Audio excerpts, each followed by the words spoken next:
안녕하세요. 오늘도 사연살롱을 찾아주셔서 감사합니다. 저는 40대 초반 여성입니다. 이제는 과거가 되어버렸지만 제가 한때 진심으로 사랑해서 모든 걸 바쳤던 제 전남편에 대한 얘기를 들려드리려고 해요.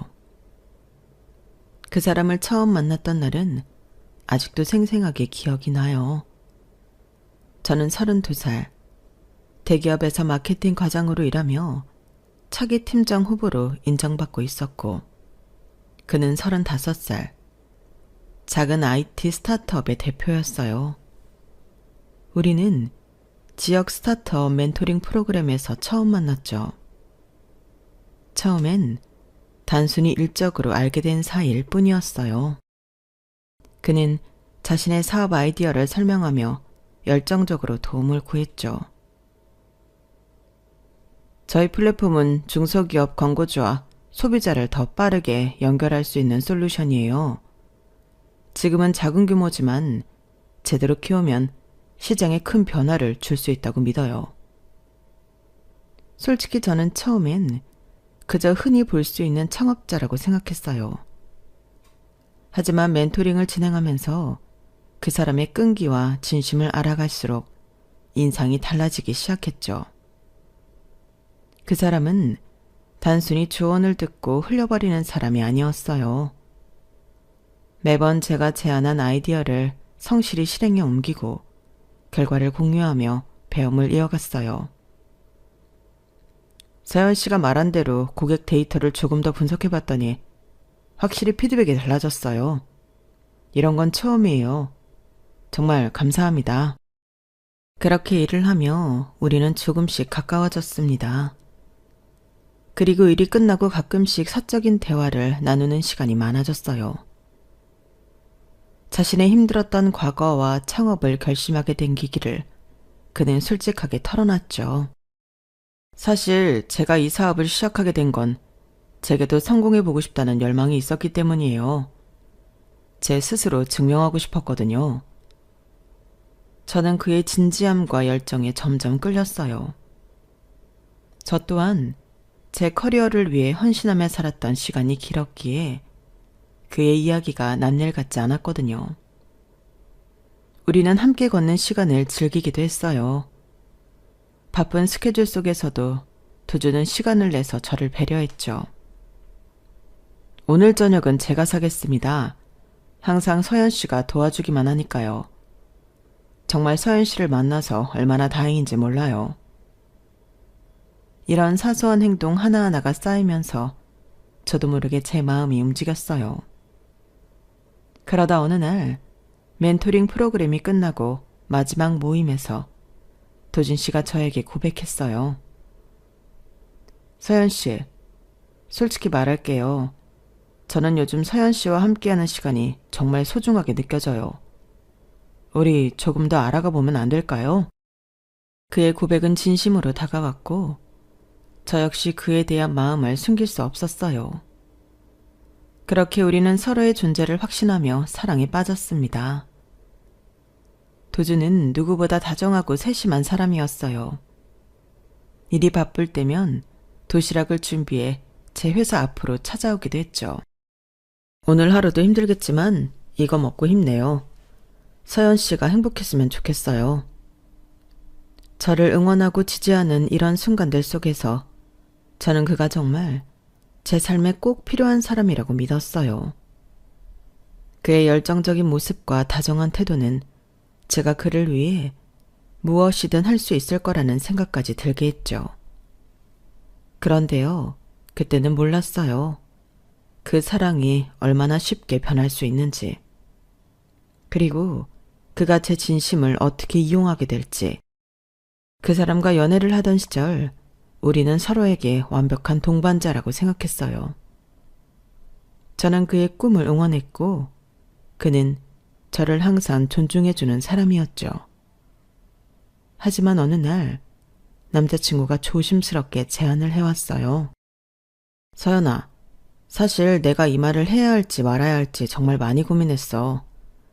지금 나한테 가장 필요한 건 너야. 혹시 우리 회사로 와줄 수 있을까? 저는 순간 멈칫했어요.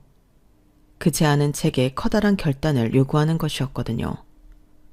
그때 저는 대기업에서 마케팅 과장으로 일하며 안정적인 커리어를 쌓고 있었고 차기 팀장으로도 거론되던 시기였어요. 솔직히 지금은 돈을 많이 줄 수는 없어. 하지만 네가 가능성을 봐준다면 나도 이 사업을 제대로 키울 자신이 생길 것 같아. 그 말에 저는 고민에 빠졌어요. 제 가족들에게 이 얘기를 꺼냈을 때 부모님과 형제들은 모두 반대했죠. 네가 대기업에서 얼마나 잘하고 있는데 그걸 포기하고 불안정한 스타트업에 간다고? 말도 안 되는 선택이야. 넌 차기 팀장 후보잖아. 그 자리를 버리고 모험을 한다는 건 너무 무책임한 거야. 가족들의 말은 현실적이었어요. 하지만 저는 그의 사업에서 잠재력을 받고 무엇보다 그의 진심을 믿고 싶었어요. 그리고 제가 그를 돕는다면 더 큰 가치를 만들 수 있을 거라는 믿음이 들었죠. 결국 저는 가족들의 반대를 무릅쓰고 그의 제안을 받아들이기로 했어요. 그 결정을 내린 날 그는 저를 보며 환하게 웃었어요. 정말 고마워 서연아. 네가 내 곁에 있어준다면 우리 회사도 나도 더 성장할 수 있을 거야. 그날 저는 제 커리어를 내려놓은 것이 두렵지 않았어요. 그의 꿈을 함께 이루고 싶다는 마음이 더 컸으니까요. 그런데요, 지금 돌아보면 그때 제가 얼마나 큰 착각을 하고 있었는지 몰랐던 것 같아요. 그의 진심이 시간이 지나면서 점점 변하게 될 줄은 상상도 못했죠. 그 사람과 결혼을 준비하면서부터 뭔가 조금씩 어긋나기 시작했던 것 같아요. 당시 저는 그의 회사에서 일하며 그의 꿈을 돕고 있었고 우리는 서로를 누구보다 믿는다고 생각했죠. 하지만 결혼을 준비하는 과정에서 그의 가족, 특히 신우이의 존재가 우리 관계를 조금씩 뒤틀기 시작했어요. 남편에게는 누나가 있었어요. 부모님과 함께 살며 특별한 직업은 없었지만 가족 내에서 남편과 가장 가깝고 그를 끊임없이 지지해주는 사람 같았죠. 결혼 준비 과정에서 처음 만난 신우이는 저를 보자마자 이렇게 말했어요. 올케는 좀 너무 일만 하던 사람 같아. 우리 동생이랑 잘 맞을까 싶기도 하고 동생이 조금 아깝다는 생각도 들고.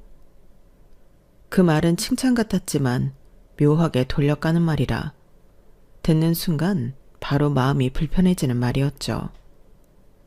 남편은 웃어 넘겼지만 저는 신우이의 태도에서 앞으로의 관계가 쉽지 않을 거란 걸 예감했죠. 결혼 후 남편은 사업에 집중했고 저는 그의 회사에서 함께 일하며 성장을 돕고 있었지만 신우이는 끊임없이 저를 평가하고 깎아내리려 했어요. 올키가 아무리 일을 잘한다고 해도 남편 회사니까 이렇게 젊은 나이에 쉽게 팀장 자리까지 오른 거죠. 혼자서는 힘들었을 텐데 참 운이 좋으세요. 그녀의 말투와 표정은 마치 제가 남편 덕에 편하게 일하고 있다는 듯한 뉘앙스였어요. 하지만 실제로는 제가 온갖 책임을 떠안고 일하고 있었기에 기가 막힐 수밖에 없었죠. 더 환장하겠는 건 어느 날 남편이 그런 신우이를 회사로 들이기로 결정했다는 거였어요. 그때부터 본격적인 갈등이 시작되었죠. 누나가 우리 회사에 들어오고 싶대.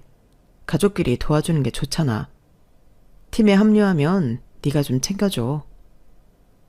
저는 솔직히 반대하고 싶었지만 가족 간의 일을 맡기 어려웠고 결국 신우이가 제 팀에 합류하게 되었어요. 문제는 신우이가 일을 제대로 하지 않을 뿐 아니라 제가 해낸 성과를 가로채려는 행동이 잦아졌다는 거예요. 예를 들면 제가 힘들게 성사시킨 클라이언트 계약이 있었어요. 그날 신우이는 회의에서 갑자기 나서더니 이렇게 말했죠. 사실 이번 계약은 제가 클라이언트와 얘기하면서 방향을 잡은 덕분에 잘 풀렸어요. 우리 팀이 협력해서 이뤄낸 성과죠. 너무 당황스러웠지만 분위기를 망치고 싶지 않아 저는 참고 넘어갔어요. 그런데 이런 일이 반복되면서 회사 안에서도 신우이에 대한 불만이 커지기 시작했죠. 회사 직원들은 점점 제게 이런 얘기를 했어요. 팀장님, 저분은 너무 본인 위주로만 말하는 것 같아요. 다들 알고 있어요. 이 성과를 누가 만든 건지. 그런데도 남편에게 이런 상황을 이야기하면 돌아오는 대답은 항상 같았습니다. 가족끼리 이 정도는 이해해야지. 누나도 적응하는 데 시간이 필요하잖아. 더 황당했던 건 신우이가 제 이전 커리어를 질투했다는 점이에요. 팀장님은 대기업 다니던 경력이 있으니까 여긴 쉬운가 봐요. 저 같으면 그렇게 남편 회사에서 잘난 척 못할 것 같은데. 그러면서 회사에서 제가 인정받는 모습을 불편해하는 게 보였어요. 남편이 회의에서 제 이름을 언급하며 성과를 칭찬할 때마다 그녀는 말없이 표정을 굳히거나 저를 대놓고 무시했죠. 신우이는 회사에서 저의 역할을 인정하기는커녕 오히려 제가 팀장으로서 존중받지 못하게 만드는 데에 열을 올렸어요. 언제부터인가 회사에서 팀원들 앞에서조차 저를 팀장으로 부르지 않기 시작했죠. 올케, 이 보고서는 언제 마무리할 거예요? 올케가 클라이언트 쪽 자료를 좀 챙겨야겠어요. 처음에는 그냥 넘어가려고 했지만 시간이 지나도 그녀는 제 직책을 무시하며 의도적으로 저를 깎아내리는 듯한 태도를 보였어요. 결국 저는 한번 정식으로 얘기해야겠다고 생각했죠. 형님, 여기서는 직책에 맞게 저를 팀장으로 불러주셨으면 좋겠어요. 팀원들 앞에서 이런 식으로 저를 부르면 팀 분위기가 어수선해질 수 있으니까요.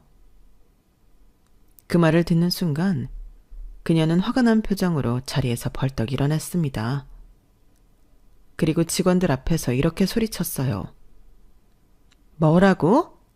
지금 이 회사에서 내가 올케한테 상사 대접이라도 해야 한다는 거야? 지금 나한테 팀장 노릇하려는 거야? 우리 동생 회사에서 일하는 것만도 고마운 줄 알아야지. 그 순간 사무실은 얼어붙었어요.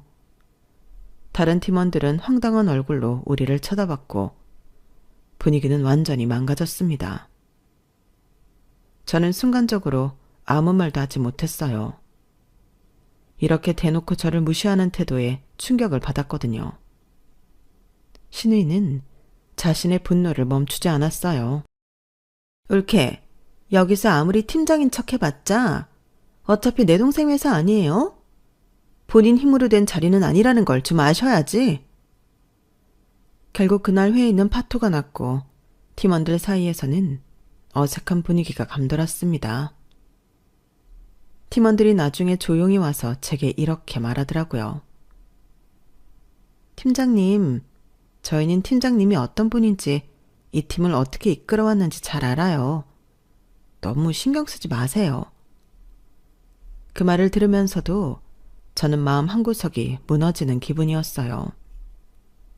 아무리 노력해도 아무리 성과를 내도 이 회사에서 저는 남편의 가족이라는 이유로 온전히 인정받을 수 없다는 사실이 점점 더 명확해졌으니까요.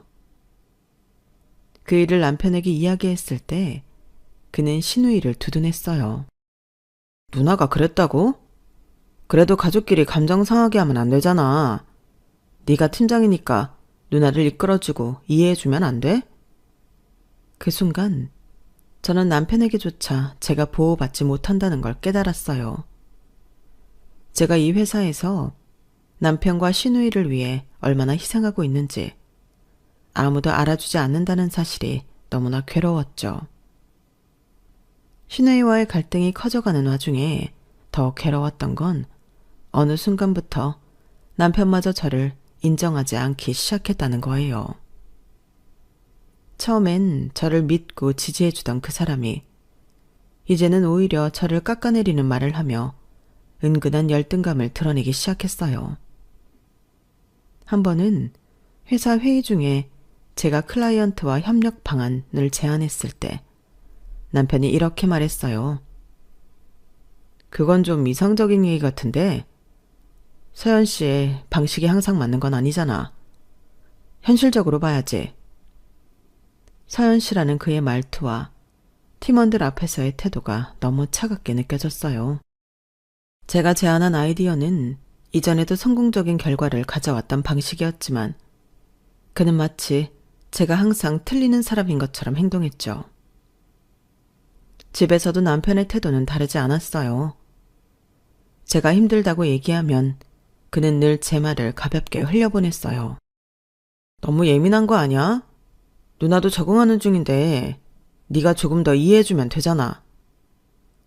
그의 말에서 느껴지는 무심함과 제 감정을 무시하는 태도는 저를 점점 더 지치게 만들었어요. 그런데 어느 날 팀원 중 한 명이 조심스럽게 제게 다가와 말을 꺼냈어요. 팀장님, 사실 제가 이런 말을 해도 되는지 모르겠는데요. 신우이 분이 회의 전에 대표님께 팀장님에 대해 안 좋은 얘기를 하시는 걸 들었어요. 그 말을 듣는 순간 가슴이 철렁 내려앉았어요. 제가 힘들게 쌓아온 성과와 팀 내 신뢰를 그녀가 이렇게 무너뜨리고 있었다뇨. 팀원은 제 안 좋아진 표정을 보며 한참을 망설이다가 끝내 털어놨습니다. 클라이언트 계약 같은 것도 본인이 다 한 거라고 하더라고요. 팀장님이 너무 일을 밀어붙여서 팀 분위기를 해친다는 말도 했어요. 그날 집에서 남편에게 이 이야기를 했습니다. 저는 신우이의 이간질을 바로 잡아달라고 요청했지만 남편의 반응은 충격적이었습니다. 누나가 나한테 그렇게 말했다고? 그런 적 없어. 근데 그 말을 너한테 알려준 팀원이 누구야? 그는 신우의 말이 사실인지 확인하려 하기는커녕 그 정보를 제게 말해준 팀원을 색출하려는 데에만 혈안이 된 모습이었어요. 내가 그 팀원이 누군지 알아내야겠어. 우리 회사에서 이런 식으로 문제를 일으키는 건 절대 안 되거든. 저는 놀란 마음으로 물었어요. 그게 지금 중요한 거야? 신우이가 나를 깎아내리는 게 문제잖아. 왜 그 팀원을 문제 삼는 거야? 남편은 한숨을 쉬며 짜증스러운 표정으로 말했어요. 너도 참. 내부에서 이런 얘기가 퍼지면 회사 운영이 힘들어진다고. 그 팀원이 누군지 알아야 문제를 바로 잡을 거 아니야. 그 순간 저는 남편이 신우이의 행동을 바로 잡을 의지가 없다는 걸 깨달았어요. 오히려 저를 도우려던 팀원을 문제 삼고 있다는 사실에 깊이 실망했습니다. 제가 기대했던 남편의 모습과는 너무도 다른 모습이었어요. 문제를 일으킨 건 그 팀원이 아니라 당신 누나야. 그런데도 당신은 왜 그걸 외면하고 누군가를 탓할 생각만 하는 거야? 정말 실망이야. 하지만 남편은 그날 밤에도 계속해서 누가 그런 말을 했는지 알아내야 한다며 혼잣말을 반복했고 저를 무시하는 태도로 일관했어요. 그날 저는 깨달았어요. 남편에게 저는 단순히 가족 구성원일 뿐이고 그의 회사에서 인정받고 존중받을 존재가 아니었다는 사실을요. 제가 아무리 노력해도 그의 눈엔 제 희생과 고통이 보이지 않는다는 걸요. 그날 이후로 저는 남편과의 대화가 점점 더 무의미해졌어요. 남편은 여전히 신우이의 행동을 문제 삼기는커녕 저를 이해하지 못하는 태도를 일관했죠. 회사에서도 집에서도 저는 점점 더 고립감을 느꼈습니다. 어느 날 신우이가 저를 대놓고 무시하는 일이 또 벌어졌습니다. 중요한 클라이언트와의 미팅 자리였는데 신우이는 미팅 도중 제가 설명을 이어가려 하자 갑자기 말을 가로막으며 이렇게 말했어요. 이 부분은 제가 준비한 거니까 제가 마무리할게요. 하지만 정작 그녀는 자료를 제대로 이해하지 못한 상태였고 엉뚱한 설명을 이어가기 시작했어요. 클라이언트는 당황한 기색을 보였고 결국 제가 나서서 상황을 수습했죠. 미팅이 끝난 뒤 신우이는 오히려 저를 탓했습니다. 올케는 내가 뭘 좀 해보려고 하면 왜 그렇게 나서? 내가 하려는 걸 안 막으면 좀이 쑤시나? 클라이언트 앞에서 내가 설명하는 걸 존중해줬으면 좋겠는데? 그 말에 저는 억울한 마음을 꾹 누르며 조용히 대답했어요. 제가 나서지 않았으면 클라이언트가 우리 떠났을 거예요. 이건 개인의 자존심 문제가 아니라 회사의 신뢰 문제잖아요. 하지만 그녀는 제 말을 들으려 하지 않았고 그날 저녁 남편에게 가서 또 제 흉을 본 것 같았습니다. 남편은 집에 돌아오자마자 짜증스러운 얼굴로 저를 향해 말했어요. 너 왜 또 누나한테 그렇게 했어? 회사에서도 누나랑 충돌하고 집에 와서도 이러면 도대체 어쩌자는 거야? 저는 분노를 누르며 물었어요. 내가 뭘 그렇게 잘못했는데? 회사 일은 회사 일대로 해결하려고 노력했을 뿐이야. 그런데 왜 내가 항상 문제라는 거야? 그는 한숨을 쉬며 냉소적으로 대답했어요. 항상 네가 옳다는 식으로 행동하니까 그렇지. 회사에서 잘 나갔다고 집에서도 계속 네 방식이 통할 거라고 생각해? 그 순간 저는 남편의 말 속에서 느껴지는 뚜렷한 열등감을 깨달았습니다. 제가 그의 회사에서 실질적인 기여를 하고 있다는 사실이 오히려 그에게는 불편함과 부담감으로 느껴지는 것 같았어요. 그날 밤 저는 깊은 회의감에 빠졌습니다. 제가 이곳에서 하는 모든 노력이 부정당하고 있다는 생각이 들었거든요. 남편도 신우이도 제가 아무리 애써도 인정하려 하지 않는 상황에서 더는 견딜 수 없다는 느낌이 강하게 다가왔습니다. 며칠 뒤 회사에서 함께 일하는 한 팀원이 조용히 다가와 이런 말을 했어요. 팀장님, 정말 죄송한데 요즘 팀 분위기가 너무 힘들어요. 김 대리님이 계속 팀장님 흉을 보면서 대표님한테까지 안 좋은 얘기를 하고 계신 걸 다들 알아요. 그런데도 대표님이 아무런 조치를 취하지 않으니까 팀원들도 다들 지쳐가는 것 같아요. 그날 이후로 저는 무언가 바꿔야겠다는 생각이 머릿속을 떠나지 않았어요. 그러던 어느 날 결정적인 사건이 벌어졌어요.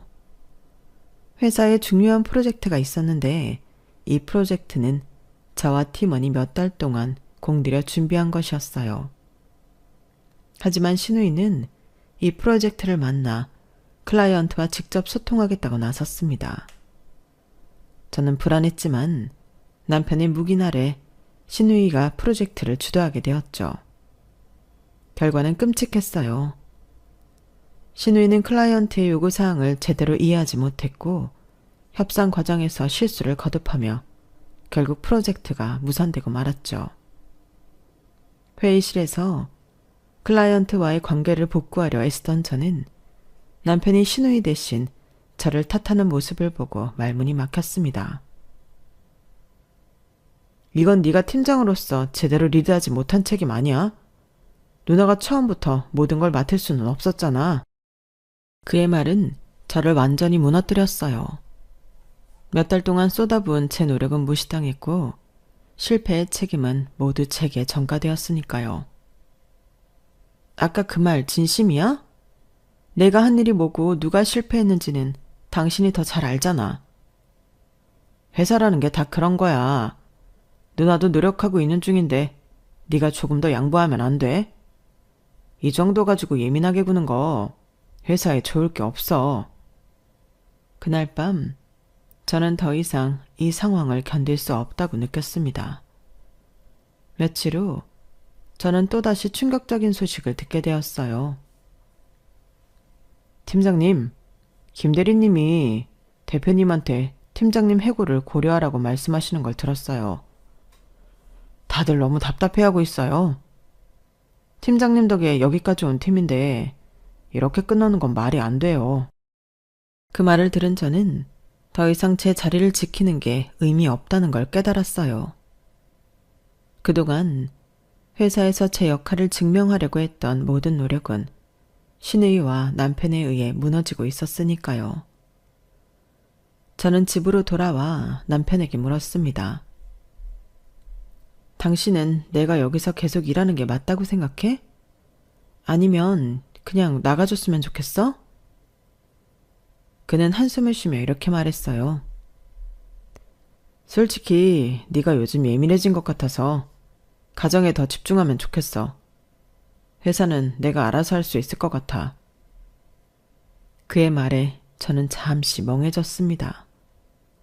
그동안 제 노력이 아무 의미가 없다는 걸 다시 한번 확인한 기분이었죠. 그날 밤 저는 사직서를 작성했습니다. 이제는 제 자리를 지키기 위해 노력하는 대신 이 상황에서 벗어나 제 자신을 찾는 것이 더 중요하다고 느꼈거든요. 사직서를 내는 날 아침, 저는 복잡한 마음으로 회사에 출근했어요. 이곳에서 제가 쏟아부었던 시간과 노력이 주마등처럼 스쳐 지나갔죠.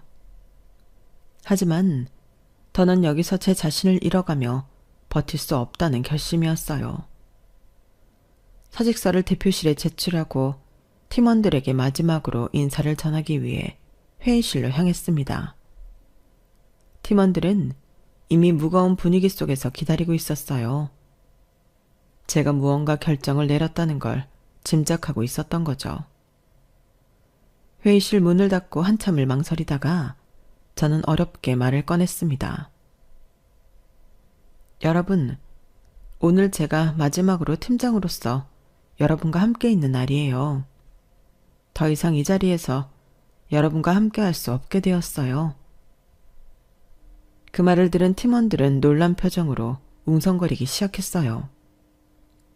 몇몇은 눈물을 보이기도 했죠. 팀장님, 정말 그만두시는 거예요?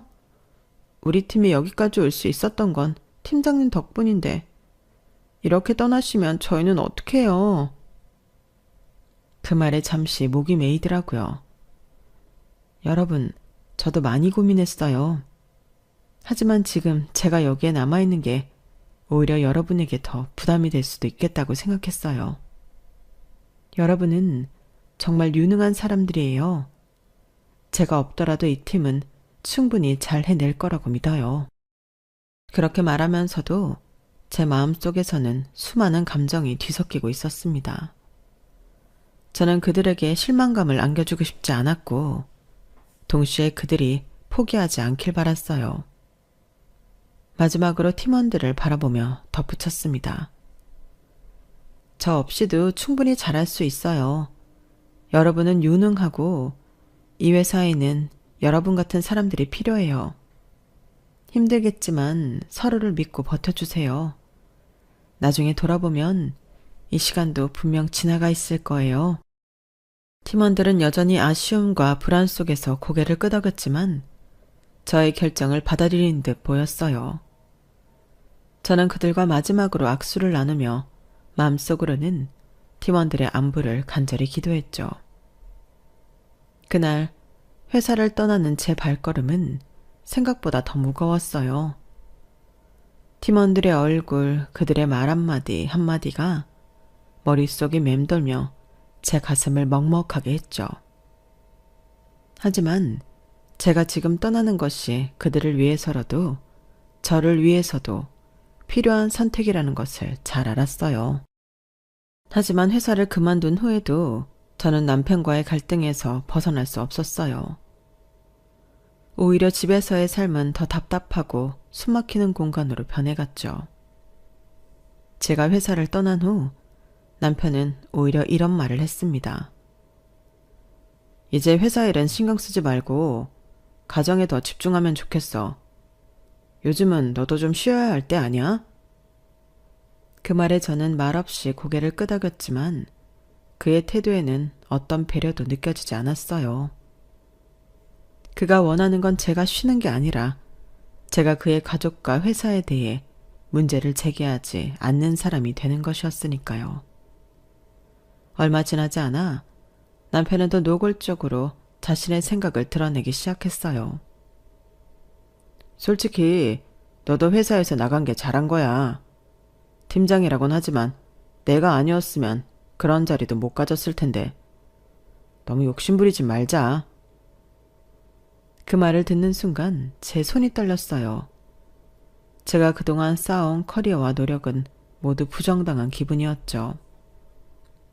차분히 묻고 싶었지만 목소리가 떨렸습니다. 그게 지금 진심으로 하는 말이야? 내가 한 일이 아무것도 아니었다는 거야? 남편은 고개를 젓더니 한숨을 쉬며 말했어요. 그런 뜻이 아니라 네가 일에 너무 큰 의미를 부여하지 말았으면 좋겠다는 거야. 이제는 우리 가족 중심으로 생각하면 좋겠다는 거고. 그의 말은 끝내 저를 더 이상 설득하지 못했어요. 그날 밤 저는 혼자 남아 지금까지의 결혼 생활을 되짚어보며 스스로에게 물었어요. 내가 왜 이렇게 살아야 하지? 이 사람을 위해서, 이 가정을 위해서 내가 무얼 더 희생해야 하지? 그 질문에 답을 찾을 수 없었어요. 회사를 떠난 지 얼마 되지 않아 한 팀원이 조심스럽게 연락을 해왔어요. 팀장님, 아니 이제는 뭐라 불러야 할지 모르겠네요. 사실 말씀드리고 싶어서 연락드렸어요. 팀장님이 바뀌었는데 김 대리님이 팀장님으로 올라가셨어요. 순간 귀를 의심했어요. 제가 그 자리를 내려놓고 떠난 뒤 무능한 신우이가 그 자리를 차지했다는 소식은 너무나 충격적이었죠. 팀원은 한숨을 쉬며 말을 이어갔습니다. 솔직히 말씀드리면 팀장님 나가시고 분위기가 더 안 좋아졌어요. 프로젝트는 계속 지연되고 클라이언트들도 불만을 제기하고 있고요. 팀원들끼리도 점점 갈등이 생기고 있어요. 대표님께는 아무리 말씀드려도 별다른 조치를 안 취하시는 것 같고요. 그 말을 듣는 순간 저는 남편의 무책임한 결정에 대한 분노가 끌어올랐어요. 신우이를 팀장으로 앉히면서 회사가 망가지고 있다는 소식을 들으니 제가 회사를 떠난 것과는 별개로 남편의 무능과 불공정함에 대한 분노는 참을 수 없었죠. 당신, 지금 회사가 어떻게 돌아가고 있는지 알아? 형님을 팀장으로 세웠다며. 다른 유능한 과장도 있었는데 대체 무슨 생각으로 그런 결정을 한 거야? 남편은 짜증 섞인 목소리로 대꾸했어요. 누나도 경험을 쌓아야지. 너는 그걸 왜 문제 삼는 거야? 너야말로 이제 회사 일에서 손 뗐으면 됐잖아. 누가 너보고 회사 신경 써달래? 신경 꺼. 그의 태도는 더욱더 기가 막혔어요. 저는 울컥하며 소리쳤습니다. 내가 그 팀을 어떻게 만들어놨는지 당신이 다 알잖아. 그런데도 내 커리어는 무시하고 그런 무능한 사람을 팀장으로 세웠어? 내가 떠난 뒤로 팀이 망가지고 있다는 소식도 들었어. 이건 단순히 내 문제가 아니라 회사의 문제야. 회사 사정은 내가 알아서 해. 너는 그 팀장 자리도 내가 만들어줘서 간 거면서 왜 지금 와서 불만이야? 그 자리를 네 힘으로 얻은 것도 아니잖아. 내 힘으로 얻지 않았다고? 내가 그 자리에서 어떤 결과를 만들어냈는지 당신이 정말 몰라서 하는 말이야? 내가 회사에 남아있었다면 지금 이런 꼴은 나지 않았을 거야. 그런데도 형님을 팀장으로 세운 당신은 대체 무슨 자격으로 이런 말을 하는 건데? 남편은 한숨을 쉬며 냉소적으로 대답했습니다. 결국 너도 너 잘났다는 얘기만 하고 있잖아. 그래서 뭐? 지금 네가 회사를 떠난 이상 팀장 자리를 누가 맡든 네가 상관할 일은 아니야. 그 순간 저는 더 이 관계를 이어갈 이유가 없다는 걸 확신했어요. 그의 말과 태도 속에서 제가 애써 쌓아왔던 모든 것이 무시당하고 있다는 사실을 분명히 느꼈으니까요. 알겠어. 당신 말이 맞아. 내가 상관할 일은 아니야. 하지만 당신 같은 사람과 더는 내 인생을 함께할 필요도 없다고 느껴. 이쯤에서 끝내자. 그 말에 남편은 당황한 표정을 지었지만 곧 분노로 변하며 소리쳤어요. 이혼? 말이 되는 소리를 해. 네가 이 집에서 나가서 뭘 할 수 있다고 생각해? 커리어도 끊기고 아무것도 없는 주제에 무슨 자신감으로 이러는 거야? 본인 손으로 제 커리어를 끊어놓고 너무나 뻔뻔한 태도로 내뱉는 그의 말은 제 마음에 마지막 못을 박았습니다. 내가 얼마나 헌신했는지, 얼마나 희생했는지 아무것도 보지 못하는 사람과 더는 같은 길을 갈 수 없다는 확신이 들었어요. 그날 밤 저는 차분히 제 결혼 생활을 정리하기 위한 준비를 시작했습니다. 이혼 후에도 제 마음속에는 여전히 혼란스러움이 남아 있었어요. 하지만 한 가지는 분명했죠. 이제는 저 자신을 위해 살아야겠다는 결심이었어요. 그러던 어느 날 제 휴대폰으로 낯익은 번호가 울렸습니다. 회사에서 함께 일하던 팀원들이었어요. 그들은 제 이혼 소식을 듣고 저를 만나고 싶다고 했습니다. 며칠 뒤 저는 작은 카페에서 직원들을 다시 만났죠. 팀원들과의 만남은 예상보다 깊은 대화로 이어졌습니다.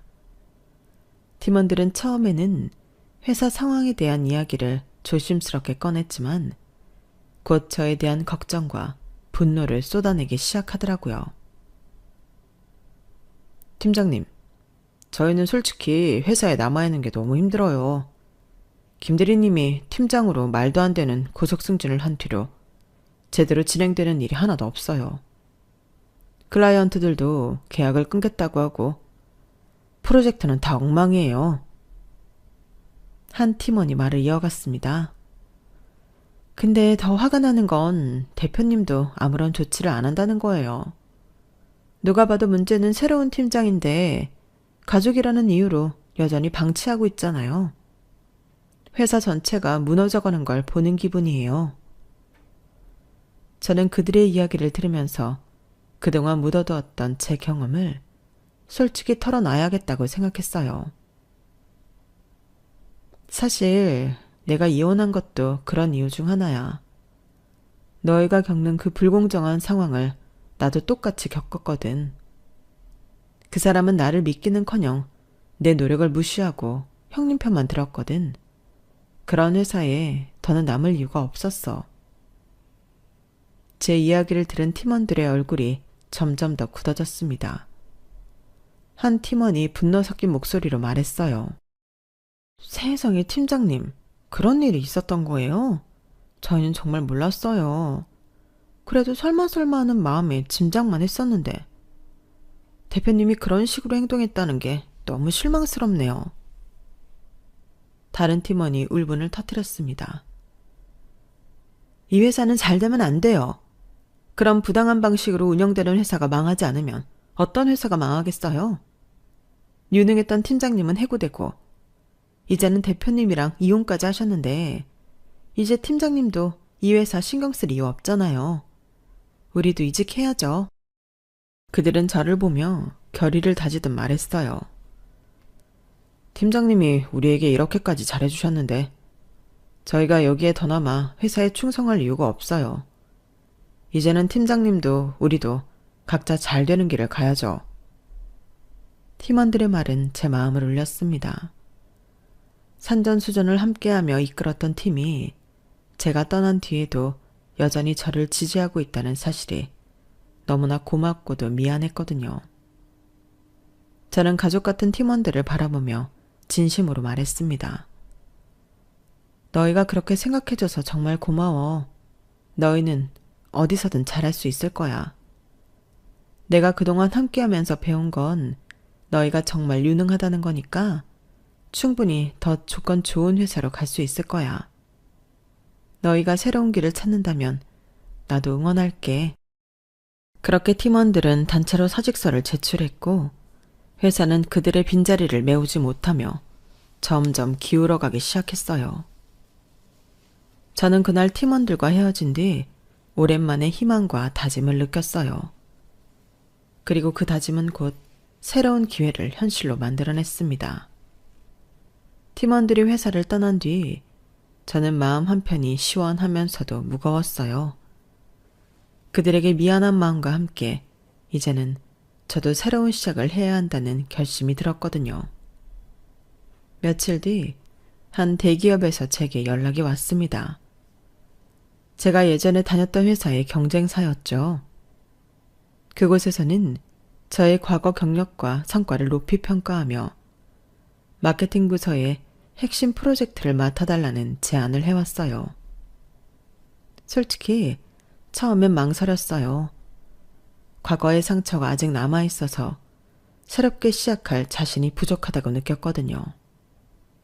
하지만 제 능력을 알아봐주고 다시 제 가치를 증명할 기회를 준다는 그들의 제안이 결국 제 마음을 움직였죠. 새 회사에서의 첫날, 저는 긴장된 마음으로 새로운 동료들을 만났습니다. 너무 고맙게도 그 사람들은 제가 과거에 만들어낸 성과를 이미 알고 있었고 저를 존중해주는 태도로 대해주었어요. 매 순간 열심히 살아왔던 것에 대한 보답을 받는 기분이 들더라고요. 서현 팀장님, 예전 프로젝트 이야기는 정말 전선처럼 들려요. 같이 일하게 돼서 정말 기대가 큽니다. 그 말은 저를 오랜만에 진심으로 웃을 수 있게 했어요. 진심 어린 인정과 기대를 받는 기분이 얼마나 따뜻한지 새삼 느꼈죠. 새로운 회사에서의 일은 생각보다 순조로웠습니다. 제가 가진 경험과 실력은 여전히 유효했고 저는 빠르게 적응하며 팀을 이끌어갔어요. 하지만 더 큰 성공을 이루기 위해 한 가지 중요한 결심을 하게 됐습니다. 어려운 상황에서 함께 성장했던 유능한 팀원들을 다시 불러 모을 수 있다면 좀 더 팀워크가 강력한 팀을 만들 수 있을 텐데. 그렇게 저는 회사에 인재가 필요한 순간이 올 때마다 예전 팀원들에게 하나 둘씩 연락을 하기 시작했어요. 나 지금 새 회사에서 일하고 있어. 여긴 환경도 좋고 네가 가진 실력을 제대로 발휘할 수 있는 곳이야. 나랑 다시 한번 같이 일해보지 않을래? 그들의 대부분 망설임 없이 제 제안을 받아들였어요. 팀장님, 언제든지요. 다시 팀장님과 일할 수 있다면 정말 기쁜 마음으로 갈 거예요. 그렇게 해서 예전에 유능한 팀원들이 다시 모이기 시작했어요. 제가 신뢰하고 능력을 인정했던 그들은 새 회사에서도 뛰어난 성과를 만들어냈고 머지않아 정직원이 되었죠. 우리는 곧 회사 내에서도 가장 신뢰받는 팀이 되었습니다. 새로운 프로젝트를 성공적으로 마무리할 때마다 저는 그들과 함께했던 시간이 얼마나 소중한지 느꼈어요. 다시금 서로를 믿고 함께 성장해가는 이 순간들이 제게는 정말 큰 위안이자 기쁨이었어요. 하지만 그럴수록 과거의 남편과 회사는 점점 더 흔들리고 있었습니다. 예전 팀원들이 떠난 후 남편의 회사는 유능한 인재를 채우지 못하며 계속해서 자리를 잃어갔죠. 결국 남편은 신우이를 해고할 수밖에 없었고 저에게 다시 연락을 해왔습니다. 서연아, 내가 정말 잘못했어. 내가 너무 어리석었고 너를 믿지 못했던 걸 후회해. 다시 와줄 수 없겠니? 누나도 팀장 자리에서 해고했어. 처음부터 그 자리에 있을 깜냥이 안 되는 사람이었는데 내가 너무 바보 같았어. 당신과도 다시 시작하고 싶어. 그의 목소리에는 진심이 묻어 있었지만 제 마음은 이미 돌아서 있었습니다. 이제 와서 그 말을 들으니 참 공허하네. 내가 얼마나 노력했는지, 얼마나 희생했는지 이제야 알았다는 게 너무 늦지 않았어? 그는 절박하게 변명했지만 저는 더는 그의 말에 흔들리지 않았어요. 난 이제 나 자신을 위해 살기로 했어. 더 이상 당신의 회사나 가정에 나를 희생하고 싶지 않아. 나를 믿고 내 가치를 존중해주는 사람들과 함께하고 싶어. 그 말을 끝으로 저는 과거와 완전히 결별했습니다. 신우이와 남편이 몇 날 며칠 전화를 했지만 두 사람 깔끔하게 차단을 해버렸어요. 이제야 늦은 후회와 변명은 더 이상 내 가슴을 흔들지 않더라고요. 결국 그렇게 성공하길 바랬던 회사는 몇 년 못 가서 무너지더라고요. 지금 저는 제가 만든 새 팀과 함께 다시 한번 성공을 만들어가고 있어요. 남편은 저의 성공을 지켜보면서 한 회사의 대표로서 어리석은 선택을 한 것을 평생 후회하겠죠. 한때 저도 남편과 같은 곳을 바라보며 같은 꿈을 꿨던 사람으로서 열심히 만들어온 회사가 무너지는 걸 바라보는 게 썩 기분 좋지는 않지만 어쩌겠어요.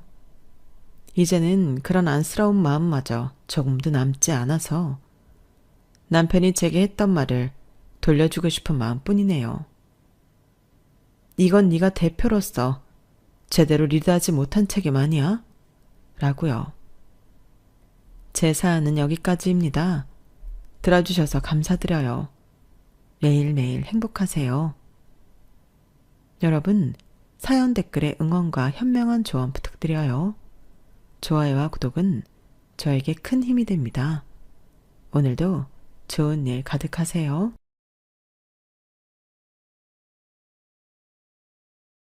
안녕하세요. 오늘도 사연 살롱을 찾아주셔서 감사합니다. 저는 결혼 2년차 며느리입니다. 제 이야기는 남편과의 첫 만남부터 시작돼요. 남편과 저는 소개팅으로 처음 만났어요. 서로 음식에 관심이 많아서 대화가 잘 통했고 금세 가까워졌죠. 제가 음식 관련 일을 한다는 얘기를 했을 때 남편이 밝게 웃으며 말하더라고요. 우리 엄마가 음식에 진짜 관심이 많으셔. 젊었을 때 한식당도 하셨었는데 네가 음식 관련 일을 한다니까 엄청 좋아하실 거야. 나중에야 안 사실이지만 어머니는 단순히 음식 관련 직업이라는 이유만으로 저를 마음에 들어 하신 게 아니었어요. 어머니께는 젊었을 적에 운영하시던 꽤 유명했던 한식당에 대한 강한 자부심이 있었거든요. 비록 지금은 가게는 문을 닫았지만 어머니는 여전히 집밥이 가장 훌륭한 음식이라고 믿고 계셨어요. 우리 집안의 음식 문화는 내가 책임진다는 말씀을 자주 하셨죠. 그래서 제가 들어오면 이런 전통을 잘 이어줄 거라는 기대가 더 크셨던 것 같아요. 그런데 사실 저는 요리사라고 보기엔 조금 달랐어요. 호텔 조리학과를 졸업하고 요리에 대한 기본적인 기술은 배웠지만 정작 학과 생활을 하면서 깨달은 건 요리가 제 적성에 맞지 않는다는 것이었거든요. 그래서 속으로 조금 불안했어요. 남편 말처럼 저는 음식과 관련된 일을 하긴 했지만 일반적으로 생각하는 요리사와는 조금 다른 일을 하고 있었거든요. 저는 푸드 스타일리스트라는 흔하지 않은 직업을 갖고 있었는데요. 음식을 만드는 게 아니라 음식을 예쁘게 꾸미고 시각적으로 돋보이게 해서 잡지나 매체 등에 음식이 비쳤을 때 먹음직스럽게 보일 수 있게 하는 일을 하고 있었어요. 그래도 남편이 너무 자신있게 말하길래 어머니께 잘 설명하면 되겠지 하고 넘겼습니다. 결혼 이야기가 오가며 시댁에 첫인사를 드리러 갔을 때 어머니께서는 환한 미소로 저를 반겨주셨어요. 이야기를 나누던 중 어머니께서 제 직업 이야기를 꺼내셨죠. 음식 관련 일을 한다고 들었는데 어떤 일을 하고 있니? 저는 제 직업에 나름대로 애정도 있고 자부심도 있었기 때문에 자신 있게 대답했어요. 저는 푸드 스타일리스트로 일하고 있어요. 음식을 광고나 촬영용으로 플레이팅하고 비주얼을 꾸미는 일을 하고 있어요.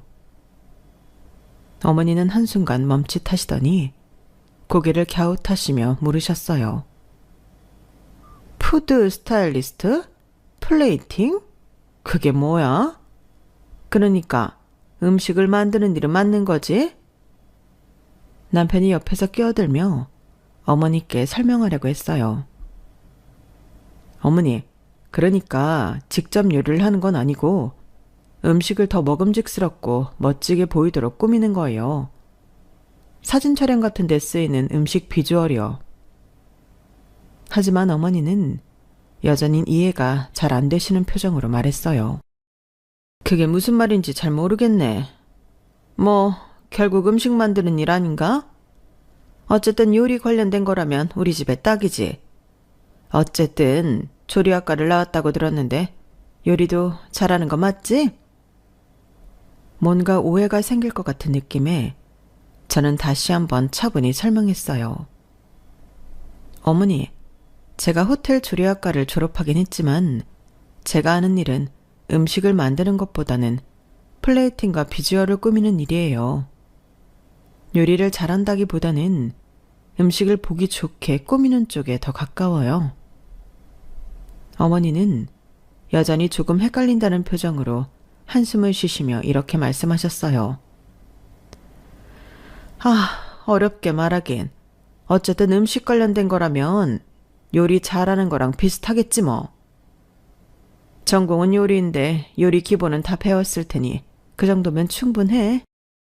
남편이 어머니의 표정을 보고 제 눈치를 살피며 말했어요. 어머니, 맞아요. 이 사람이 음식 관련해서 많이 배웠으니까 요리도 어느 정도 할 수 있긴 해요. 근데 푸드 스타일리스트는 요리와 조금 다른 전문직이에요. 어머니는 손을 휘저으며 그래. 그게 뭐든 요리 관련이면 됐어. 설명 너무 길게 안 해도 돼. 하고 넘어가셨어요. 워낙 생소한 직업이니 한 번에 이해하실 거란 생각은 안 했지만 왠지 좀 찜찜하더라고요. 괜찮아. 어머니는 그냥 네가 음식 정리를 한다는 사실 자체로 이미 만족하시는 것 같아. 굳이 더 설명해서 복잡하게 만들 필요 없을 거야. 저도 그날은 일단 그렇게 생각하고 넘기기로 했어요. 하지만 그날 이후에도 어머니는 제 직업을 요리사와 비슷한 것으로 이해하시는 듯 했고, 이런 오해는 이후에 점점 큰 갈등으로 이어지기 시작했죠. 결혼 후 얼마 지나지 않아 시댁 행사가 생겨서 참석하게 됐어요. 시조카의 첫 돌이라 돌잔치가 있었거든요.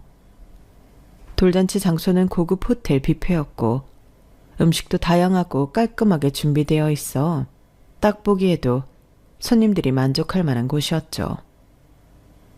저도 남편과 함께 뷔페를 구경하며 정말 잘 준비하셨다며 감탄하고 있었어요. 그런데 그때 시어머니께서 제 이름을 부르시며 손짓하셨습니다. 둘째 며느라, 이쪽으로 와보렴. 내가 뭘 좀 준비했거든.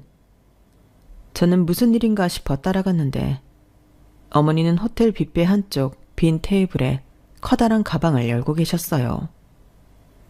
가방 안에는 어머니가 집에서 직접 준비해 오신 음식들이 가득 들어 있었습니다. 김치, 갈비찜, 나물 반찬, 잡채 같은 전통적인 집밥 메뉴들이었어요. 심지어 전기 보온통에 뜨끈한 된장찌개까지 가져오셨더라고요. 세상에, 어머니, 이걸 다 집에서 가져오신 거예요? 놀란 제가 묻자 어머니는 당당하게 대답하셨습니다.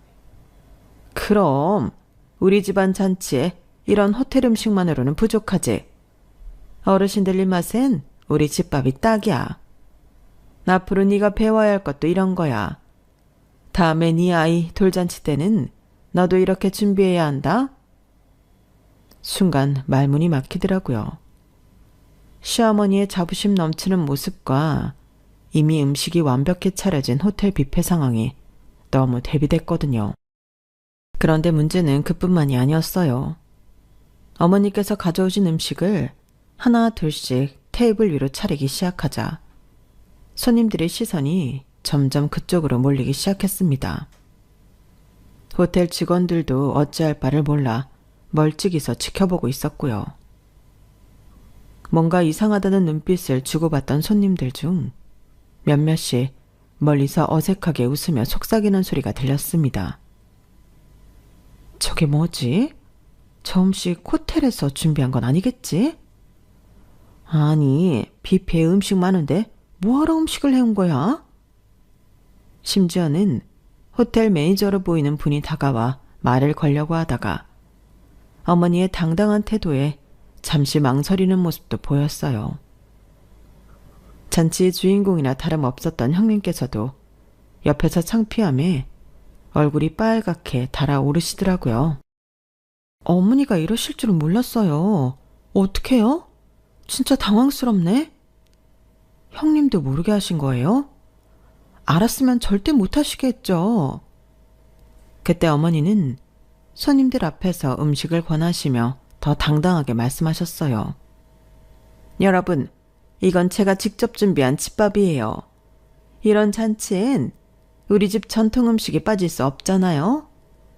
호텔 음식은 그냥 조금씩 드셔보시고 이걸로 속을 채우세요.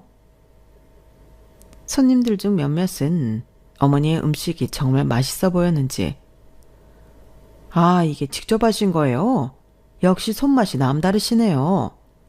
라며 웃으며 받긴 했지만 호텔 뷔페에 어울리지 않는 따로 준비된 음식들 그리고 그걸 아무렇지 않게 권하시는 시어머니의 모습에 대부분의 손님들은 조금씩 눈치를 보며 음식 앞을 지나쳤죠. 저는 어머니의 이런 행동에 당황스럽기도 하고 나중에 손님들 사이에서 이 이야기가 웃음거리가 되진 않을까 걱정이 됐어요. 남편이 제 표정을 읽었는지 조용히 저를 붙잡더라고요. 엄마는 요리 자부심이 엄청나셔. 그냥 이렇게 놔둔 게 나아. 돌잔치가 끝나고 집으로 돌아가는 길에 남편에게 물었어요. 어머니가 호텔 뷔페에서 음식을 따로 준비하실 줄은 몰랐어. 사람들이 너무 당황스러워하는 게 보였잖아. 남편은 어깨를 으쓱하며 대답했어요. 엄마는 우리 집 음식이 최고라는 신념이 있으시니까. 그런데 오늘 일은 솔직히 나도 예상은 못했네. 저렇게까지 하실 줄이야. 그날 저는 어머니의 집밥 철학이 단순한 취향이 아니라 정말 뿌리 깊은 자부심이라는 걸 알게 되었어요. 그리고 어머니의 기대와 제 현실 사이의 거리가 점점 더 크게 느껴지기 시작했죠. 얼마 지나지 않아 결혼 후 처음으로 맞이한 명절이 다가왔어요. 저는 이미 명절 전부터 긴장이 잔뜩 됐어요. 아주버님의 아이 돌잔치에서 시어머니의 집밥 철학을 경험한 이후라 이번 명절에 뭔가를 잘못하면 큰일 나겠다는 생각이 들었거든요. 며느리애, 이번 명절엔 네가 좀 배워야 할 게 많겠다. 음식을 다 맡기진 않을 테니 잡채랑 전 정도는 네가 해보렴. 호텔 조리학과 나온 며느리가 이런 기본은 알아야지. 저는 그 말을 듣는 순간 속이 턱 막혔어요. 호텔 조리학과를 나온 건 맞지만 제 전공은 양식이었고 특히 한식에는 익숙하지 않았거든요. 그래도 시어머니의 기대를 저버릴 수 없어서 저는 최선을 다해보겠습니다. 라고 대답했어요. 남편에게도 하소연했죠. 어머니는 아직도 요리 잘한다고 생각하시는 것 같아. 하지만 한식은 경험도 많이 안 해봤고 특히 잡채 같은 건 제대로 만들어 본 적도 없어. 제가 걱정 가득한 얼굴로 말하니 남편도 난감해하면서도 저를 안심시키려고 노력하더군요. 엄마는 네가 조리학과 나왔으니까 당연히 요리도 잘할 거라고 생각하시는 거야. 그냥 해볼 수 있는 데까지 해봐. 그리고 마음에 안 든다 싶으면 엄마가 결국 다 하실 거야. 남편의 말도 그다지 큰 위로가 되지는 못했어요. 며느리, 이건 내가 손질해둔 거니까 잡채부터 해보렴. 당면 삶는 것부터 시작해봐. 울며 겨자 먹기로 저는 어머니의 눈치를 보며 당면을 삶고 고기와 채소를 각각 볶아 양념을 했습니다. 그리고 잡채를 접시에 예쁘게 담았어요. 각 재료의 식감이 조화를 이루도록 배치했죠. 제 전문 분야인 플레이팅에는 자신이 있었거든요. 완성된 잡채는 눈으로 보기엔 정말 멋졌어요. 색감과 모양은 마치 잡지에서나 볼 법한 비주얼이었죠. 하지만 문제는 맛이었습니다. 어머니가 잡채를 한 입 드시더니 곧바로 얼굴을 찡그리셨어요. 이게 뭐니? 얘야, 당면이 이렇게 퍽퍽하면 양념이 제대로 배지도 않는단다. 그리고 간은 왜 이렇게 싱거운 거야? 간장은 더 넣었어야지. 너 정말 요리를 업으로 하는 사람 맞아? 저는 당황해서 한숨을 쉬며 말했어요. 어머니, 제가 요리를 잘하는 직업은 아니라고 몇 번이나 말씀드렸잖아요. 저는 양식을 전공한 데다 졸업하고 요리사로 일한 경험도 없고 쭉 음식을 꾸미는 일만 해왔는걸요. 그러자 어머니는 한숨을 깊게 쉬며 말씀하셨어요. 그래, 음식을 예쁘게 꾸민다면서. 어쨌든 요리를 해야 음식을 이쁘게 꾸밀 거 아니니? 요리를 못하면 꾸미는 게 무슨 소용이야? 저는 속이 터질 것 같았어요.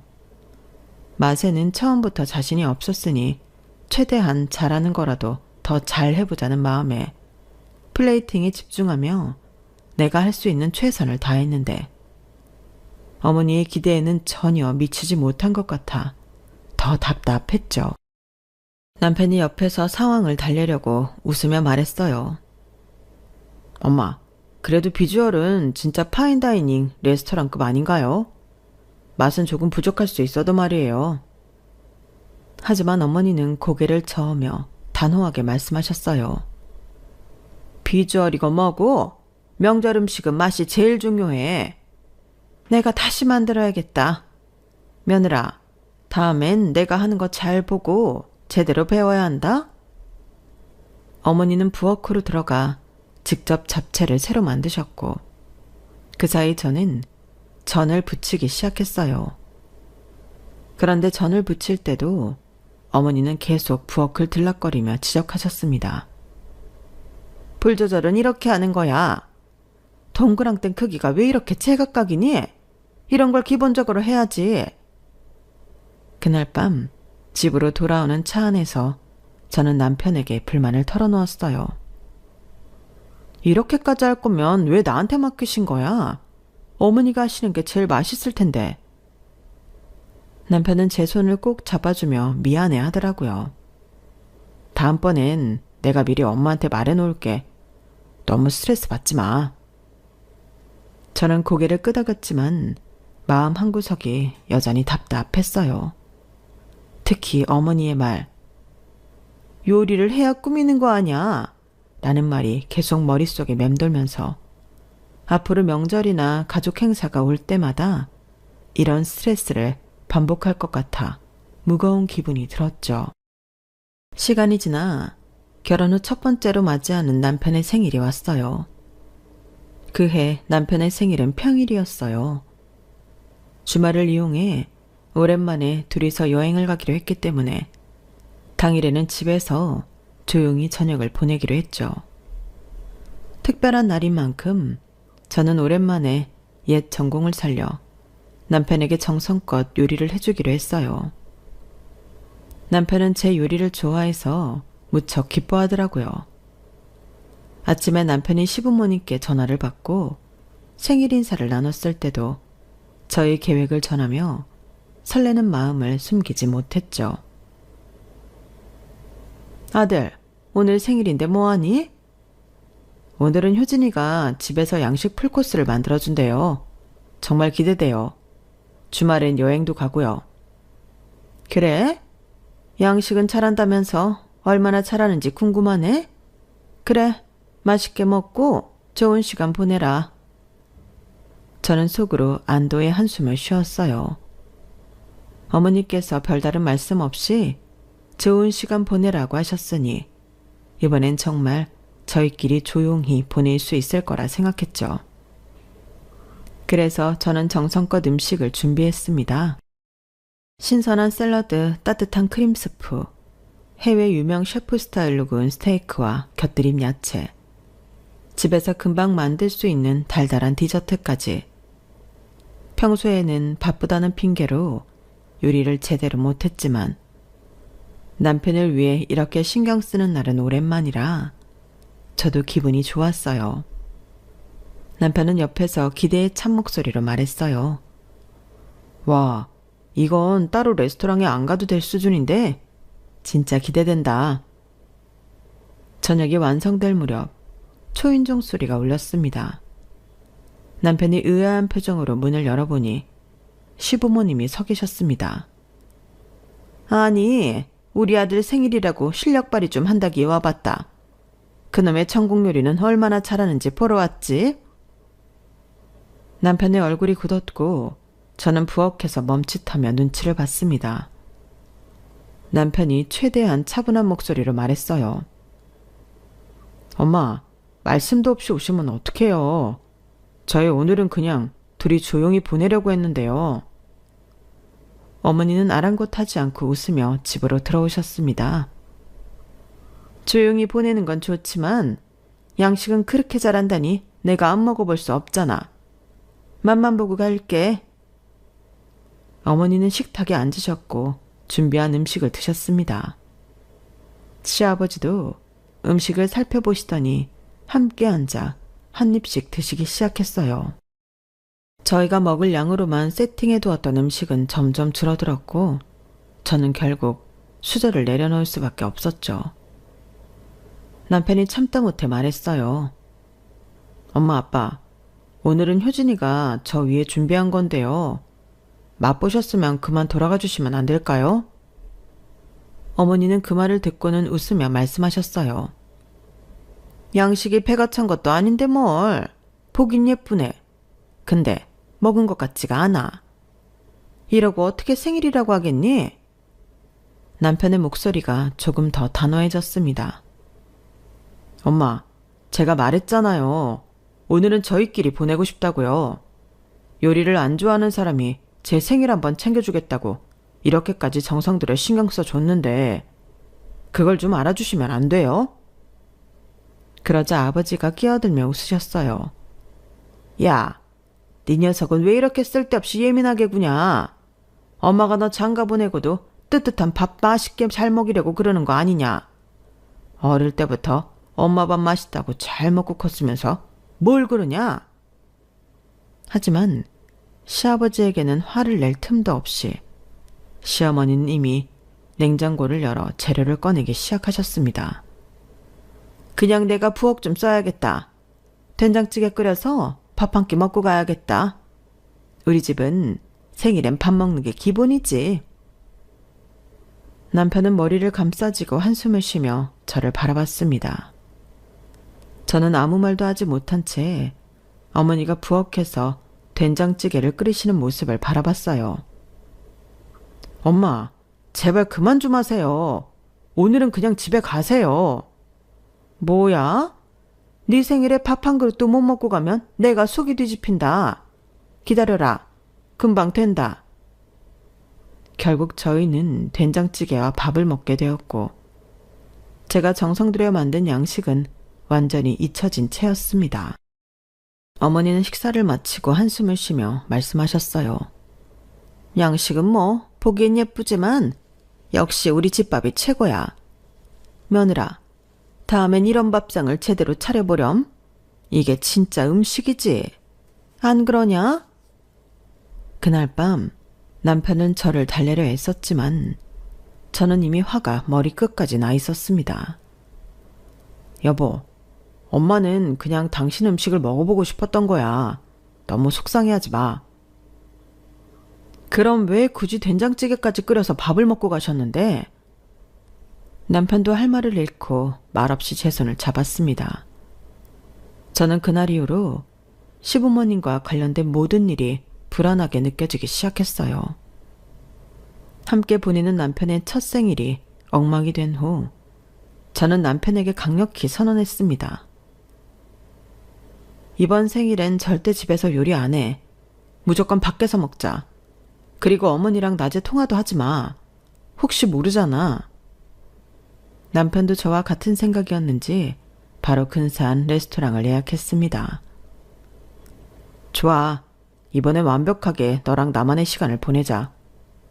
생일 당일 저희는 늦은 오후쯤 레스토랑으로 향했습니다. 도착한 곳은 분위기 좋은 프렌치 레스토랑으로 조명이 은은하고 테이블마다 아늑하게 꾸며져 있었어요. 저는 기분 좋게 저녁을 기다리며 남편에게 말했어요. 여기 진짜 좋다. 오늘은 어머니 일도 신경 안 쓰고 우리 둘만 조용히 보내자. 남편도 환하게 웃으며 오늘만큼은 완벽하게 너랑 나만 이라고 대답했죠. 음식이 나오기 시작했고 저희는 와인 한 잔씩을 들며 즐거운 시간을 보내고 있었습니다. 그런데 그 순간 남편의 휴대전화가 울렸습니다. 화면에는 엄마라는 이름이 떠 있었어요. 남편이 잠시 저를 보며 곤란한 표정을 지었죠. 받아야 할까? 안 받는 게 낫겠지. 잠깐만 받아. 어차피 이미 바뀌니까 괜찮겠지. 그래도 짧게, 아주 짧게. 남편이 전화를 받자 어머니의 목소리가 전화 너머로 들렸습니다. 아들, 너 뭐하니? 오늘 생일인데 집에서 뭐 해 먹었냐? 남편이 최대한 조심스럽게 대답했어요. 지금 밖에서 같이 저녁 먹고 있어요. 근사한 레스토랑에서요. 그 말이 끝나기가 무섭게 어머니가 크게 소리치셨어요. 뭐? 밖에서 먹어? 평소에는 음식 잘 하지도 않으면서 이런 특별한 날에라도 요리를 해서 하루빨리 실력을 늘릴 생각을 해야지. 뭐 하는 거냐? 걔는 허구한 날 요리 잘 못한다고 징징대더니 이렇게 안 하면 언제 늘 거래? 저는 테이블 건너편에서 남편의 얼굴이 굳어가는 걸 봤습니다. 남편이 진정시키려 했지만 어머니는 계속 말씀하셨어요. 다음 주부터 주말마다 우리 집에 보내라. 내가 요리 강습해 줄 테니까. 니네 언제까지 이렇게 살 거야? 남편이 단호한 목소리로 대답했어요. 엄마, 오늘은 제 생일이에요. 그리고 저희는 둘이서 특별한 시간을 보내고 싶어서 이렇게 한 거라고요. 요리는 배우고 싶으면 집사람이 알아서 배우겠죠. 강습 같은 건 필요 없어요. 하지만 어머니는 아랑곳하지 않고 말씀하셨습니다. 네 마누라한테만 그렇게 배려만 해줄 게 아니라 네가 엄마한테도 배려를 해야지. 남자가 결혼하고 밥도 제대로 못 얻어먹고 그게 말이 되니? 엄마가 괜히 이러는 줄 알아? 남편은 결국 목소리를 조금 높이며 말했습니다. 엄마, 진짜 오늘은 그만하세요. 저희 둘만의 시간 망치지 말아주세요. 이 얘기는 더 하고 싶지 않으니까 이만 끊을게요. 전화를 끊은 남편은 깊게 한숨을 쉬며 고개를 들었지만 이미 제 기분은 엉망이었습니다. 저는 포크를 내려놓으며 말했어요. 왜 저렇게까지 하시는 걸까? 나 요리 안 맞아서 그만뒀다고 몇 번이나 말씀드렸는데. 남편은 미안한 얼굴로 제 손을 잡으며 대답했어요. 엄마가 우리를 생각해서 그러는 거야. 표현 방식이 좀 잘못됐지만 그래도 너무 신경 쓰지 마. 하지만 저는 너무 화가 나 있었습니다.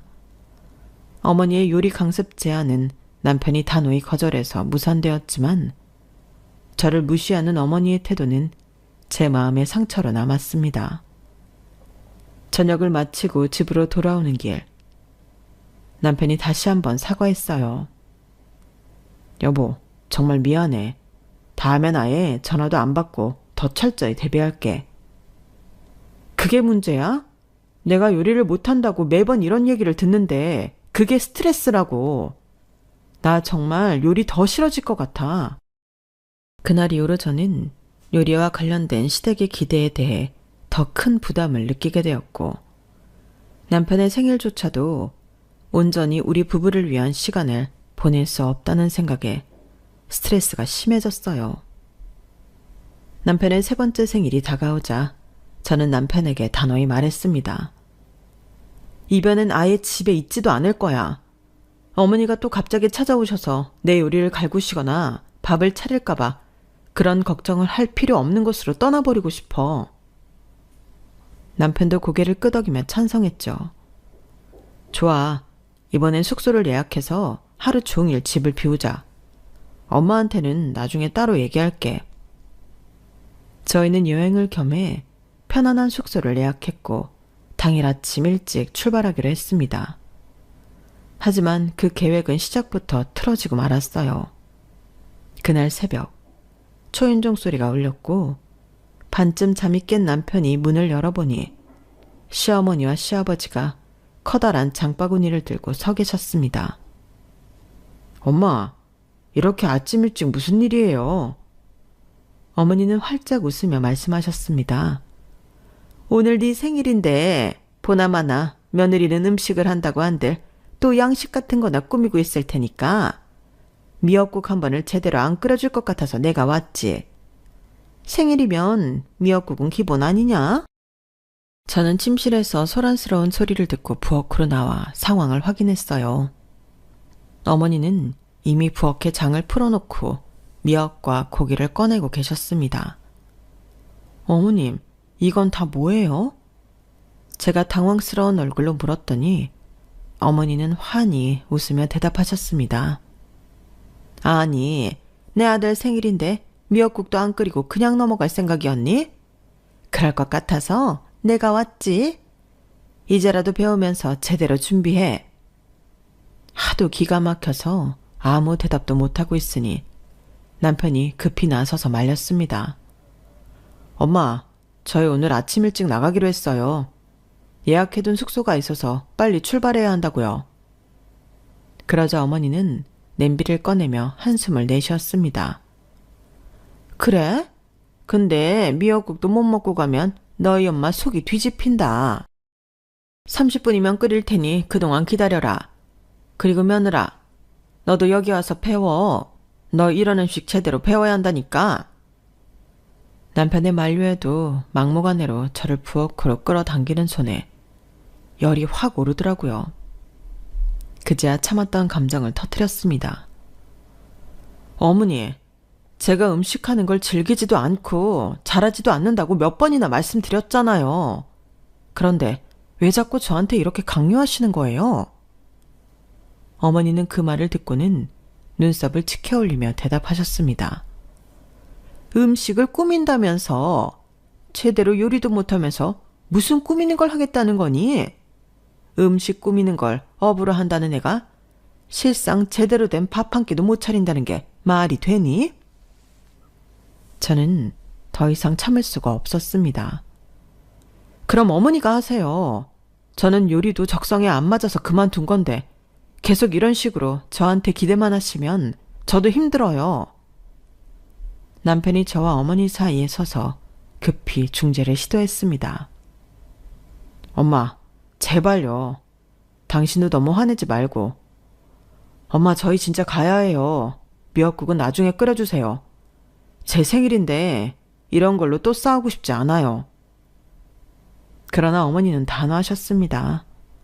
아들아, 너 어릴 때부터 생일이면 내가 끓인 미역국 먹었지 않니? 오늘도 먹어야 한다. 그리고 얘, 너도 음식 다루는 사람이라면 이런 기본적인 걸 배워야 해. 안 그러면 앞으로 어쩌려고 하니? 결국 아버지가 나서서 어머니를 거들었습니다. 그래, 젊은 애들이 왜 이렇게 속이 좁아? 해달라는 것도 아니고 엄마가 좋다고 해주겠다는데 뭘 그렇게 복잡하게 구냐? 누가 여행 가지 말래냐?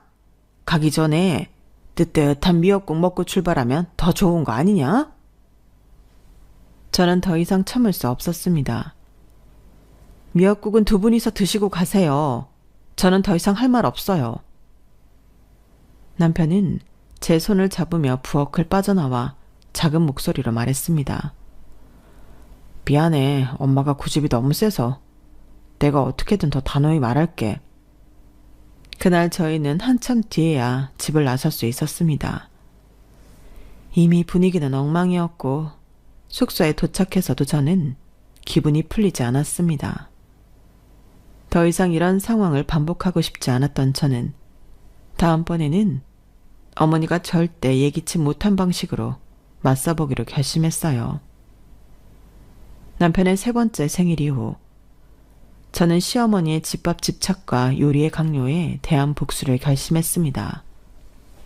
평소에 그렇게 집밥을 강조하시던 어머니가 정작 본인의 생신 때는 외식을 선호한다는 사실에 얄미웠거든요.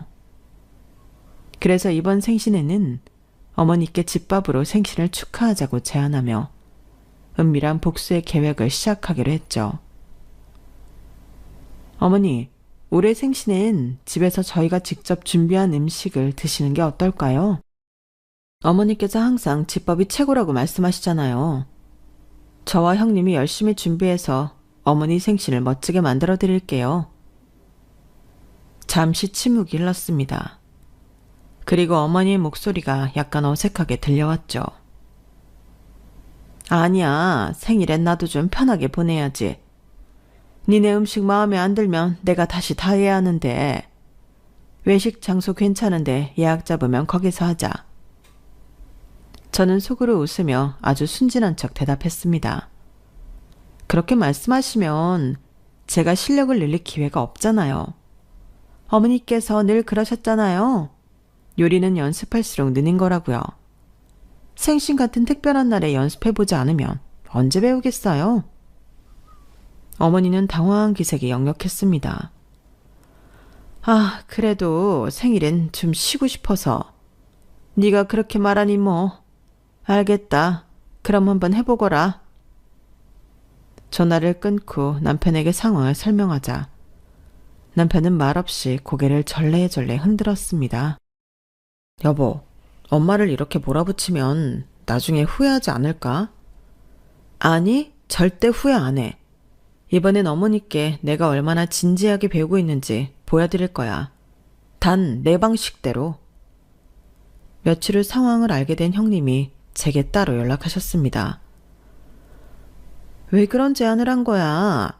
생일엔 그냥 외식으로 끝내면 편하지 않아? 도대체 무슨 생각이야? 형님도 아이 돌잔치 때 억울했던 거 잊으셨어요? 어머니가 우리를 요리로 힘들게 하는 걸 끊으려면 이번 기회가 절호의 찬스라고요. 만약에 이번에도 우리가 얌전히 넘어가면 어머니는 계속 요리를 강요하실 거예요. 형님은 망설이면서도 살짝 흔들리는 표정으로 물었습니다.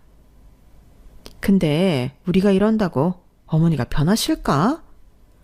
형님, 복수는 혼자 하는 게 아니에요. 우리 둘이 힘을 합쳐야 제대로 효과를 볼 수 있어요. 어머니께서 요리로 더 이상 우리를 괴롭히지 못하게 만드는 게 목표잖아요. 형님은 잠시 고민하더니 마침내 한숨을 쉬며 대답했습니다. 그래, 솔직히 나도 아이 돌잔치 때 그 난리를 겪은 게 아직도 속상해. 좋아, 이번엔 제대로 해보자. 생신 당일 저와 형님은 부엌에서 열심히 움직이며 요리를 준비했습니다. 물론 복수의 포인트를 놓치지 않고 하나하나 신경 쓰면서요.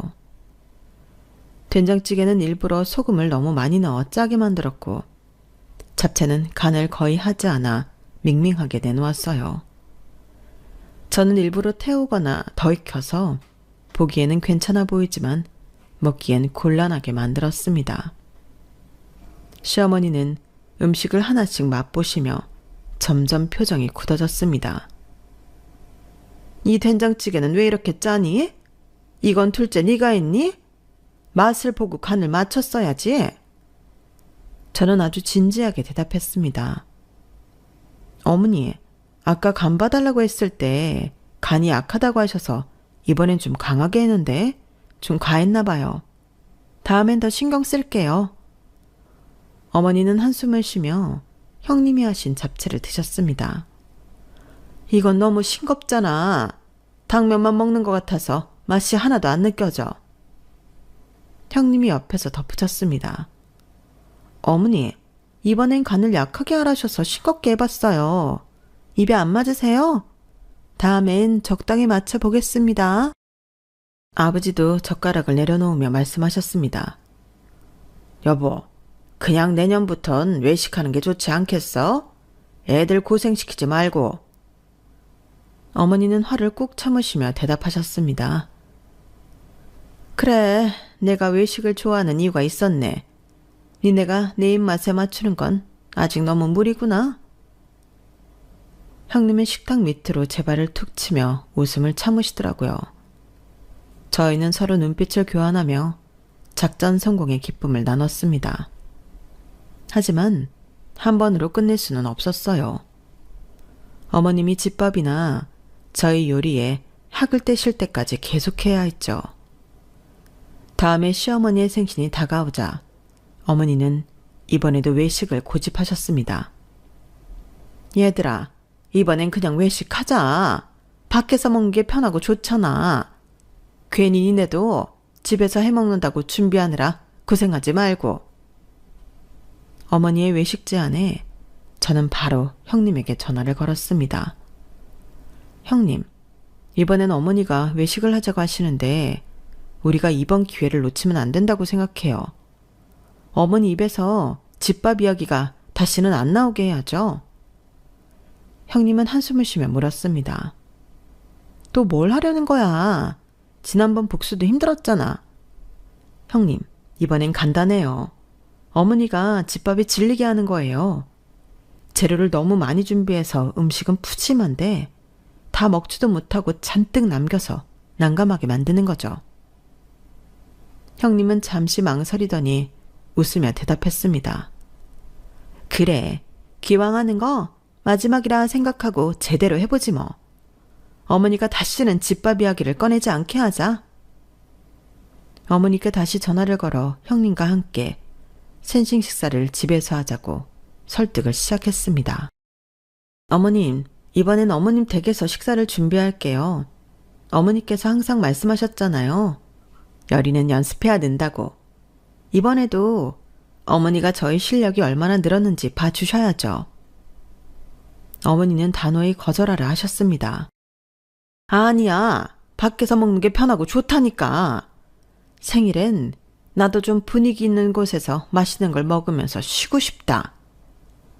하지만 저와 형님이 한 목소리로 말했다는 걸 듣고 어머니는 결국 설득당하셨습니다. 그래, 네가 그렇게 하고 싶다면 어쩔 수 없지만 너무 과하게 준비하지 말고 간단하게 해. 생신 당일 저는 형님과 장을 보러 갔습니다. 물론 과하게 준비하지 말라는 어머니의 말은 전혀 신경 쓰지 않았죠. 냉장고와 찬장을 꽉 채울 정도로 엄청난 양의 재료를 사들였죠. 형님이 장바구니를 보며 웃음을 터뜨렸습니다. 와, 이거 너무 많은 거 아니야? 이 양으로 엉터리 음식을 하면 어머님 진짜 화가 많이 나시겠는데? 우리 진짜 괜찮을까? 괜찮아요, 형님. 어머니께서 푸짐하게 먹는 집밥이 최고라고 하셨잖아요. 오늘 어머니의 이상을 완벽히 실현해 드리는 거예요. 부엌에서는 재료 손질만으로도 한나절이 걸렸습니다. 저와 형님은 서로 웃음을 참으며 끝없이 재료를 다듬고 조리대에 음식을 쌓아 올렸죠. 찌개는 커다란 냄비 2개로 끓였고 잡채는 대야 크기의 그릇에 담았습니다. 저는 종류별로 50장쯤 부쳤고 나물 반찬도 끝없이 만들어냈습니다. 시어머니는 거실에서 이 모습을 지켜보며 점점 불안한 표정을 지으셨습니다. 얘들아, 너무 많이 하는 거 아니야? 이거 다 먹지도 못할 텐데. 형님이 재빨리 대답했습니다. 어머니 생신인데 부족하면 안 되잖아요. 어머니께서 항상 말씀하시던 집밥다운 푸짐한 상을 준비하는 중이에요. 결국 식탁 위에 올라온 음식은 너무 많아서 2번째 테이블까지 꺼내야 했습니다. 시어머니는 처음엔 웃으시며 음식을 맛보셨지만 엉터리로 한 음식을 얼마 못 드시고는 점점 손을 놓으시며 한숨을 내쉬기 시작하셨습니다. 이건 정말 맛도 맛이지만 너무 많아서 이걸 다 어떻게 먹니? 남은 건 다 어떡하고? 시아버지도 젓가락을 내려놓으며 말씀하셨습니다. 여보, 다음부턴 그냥 외식하자. 이건 너무 과하다. 우리가 요리도 못하는 애들한테 너무 부담을 줬어. 저는 아주 순진하게 대답했습니다. 어머니 괜찮아요. 어머니께서 집밥을 좋아하시니 남은 음식들은 앞으로 며칠 동안은 걱정 없이 드실 수 있을 거예요. 아니, 그럴 필요 없어. 다음엔 진짜 외식하자. 이거 너무 힘들잖아. 내가 괜히 말했나 봐. 형님과 저는 서로 눈짓을 주고받으며 속으로 웃음을 터뜨렸습니다. 그날 이후로 시어머니는 생신 때마다 집밥 이야기를 꺼내는 대신 외식을 고집하시게 되었죠. 사실 저희가 한 음식은 저희도 맛 없었거든요. 고생은 했지만 보람은 있었어요. 끔찍한 요리 지옥 이후 시어머니께서는 며느리들 앞에서 음식에 대한 자부심을 드러내지도 잘해야 한다며 강요하지도 않게 되셨습니다. 저희 부부의 기념일에 밥상 고나리를 하는 일도 아예 사라지셨죠. 마지막 생신날의 과한 집밥 잔치가 어머니께는 상당히 큰 충격이었던 모양입니다. 식사 후 남은 기가 막히게 맛없는 음식들이 냉장고를 가득 채우고도 며칠 동안 비워지지 않던 상황은 어머니 스스로도 불편하게 느끼셨던 것 같았죠. 어머니가 음식을 이야기할 때의 태도도 달라졌습니다. 얘들아, 예전에 내가 너무 집밥만 고집했지? 사실 요즘 세상은 바쁘니까 이렇게 외식하는 게 더 좋은 것 같아. 너희도 일하고 집안일도 해야 하는데 너무 힘들지 않게 해야지. 그렇게 시어머니와의 음식 전쟁은 끝이 났습니다. 어머니는 더 이상 며느리들에게 집밥의 무게를 지우지 않으셨고 가족 모임은 외식이라는 즐거운 선택지로 자연스럽게 자리 잡았습니다. 이제는 모임 때마다 어머니께서 밝게 웃으며 말씀하세요. 이번엔 어디 좋은 데 가서 맛있게 먹자. 너희도 바쁠 텐데 편하게 가서 즐기면 되지. 저는 그 말을 들을 때마다 속으로 작은 승리를 떠올리며 미소를 지어요. 모든 일이 원만히 해결되고 나니 어머니와의 갈등도 이제는 웃으며 이야기할 수 있는 추억이 되었으니까요. 가끔은 복수도 관계를 풀어내는 또 다른 방법일 수 있다는 걸 배운 경험이었달까요? 이제 우리 가족은 맛있는 음식을 함께 나누며 진짜로 즐거운 시간을 보낼 수 있게 되었답니다. 제 이야기는 여기까지예요. 사랑하는 가족들과 항상 편안하시기를 진심으로 바랍니다. 복 받으세요. 여러분, 사연 댓글에 응원과 현명한 조언 부탁드려요. 좋아요와 구독은 저에게 큰 힘이 됩니다. 오늘도 좋은 일 가득하세요.